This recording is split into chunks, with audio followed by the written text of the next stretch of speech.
Hello student, मेरा नाम मनोज रावत है और मैं आपका मैथ्स एंड फिजिक्स एजुकेटर हूं। और आज मैं आपके लिए जेईई मेंस 2024 का एक क्वेश्चन लेके आया जो कि इंटीग्रेशन का है। और क्वेश्चन कुछ इस तरह से, और हमें किसकी वैल्यू निकालनी है, आई पाई बाय 12 की। तो फटाफट डायरेक्ट क्वेश्चन लगाते हैं।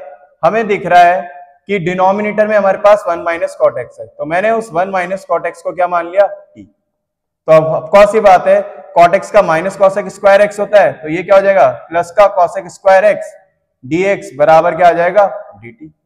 यानी यहां से मेरा जो आई है वो क्या आ जाएगा, 6 कांस्टेंट है, बाहर आ जाएगा 1 upon sine square x cosec square x dx की वैल्यू क्या लिख सकते हैं हम, dt।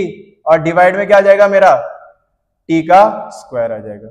अब मेरे को पता है t स्क्वायर का कैसे करेंगे, t की पावर -2 प्लस 1 -1 नीचे भेजेंगे तो 1/t हो जाएगा, और जो माइनस होगा वो आगे आ जाएगा, तो माइनस का 6/t प्लस c आ गया। अब मेरे को t के बदले क्या रखना है, हमने क्या माना t के बदले 1 माइनस कॉट एक्स, तो 1 माइनस कॉट एक्स आ जाएगा। अब c की वैल्यू निकालने के लिए मेरे को कंडीशन दे रखी है कि I0 की वैल्यू कितनी दी है, 3। तो मैंने जहां जहां x है उसके बदले क्या रख दिया, 0। कॉट 0 इंफिनिटी होता है, एनीथिंग अपॉन इंफिनिटी 0 हो जाएगा, यानी c की वैल्यू कांस्टेंट की वैल्यू क्या आ गई, 3।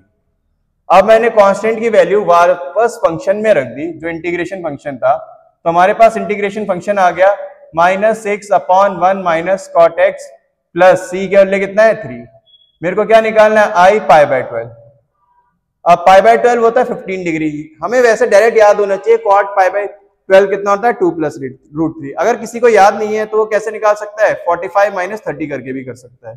तो क्या आ जाएगा हमारा 6 1 माइनस, मैंने कितना बोला था, 2 प्लस √3 प्लस 3 आ जाएगा। अब मेरा अगर मैं इसे ब्रैकेट को खोल दूं तो ये -1 होगा, 1 माइनस 2 -1, और ये माइनस का √3, दोनों में से माइनस कॉमन ले लिया तो क्या बचेगा, 1 प्लस √3 प्लस 3। माइनस से माइनस कैंसिल।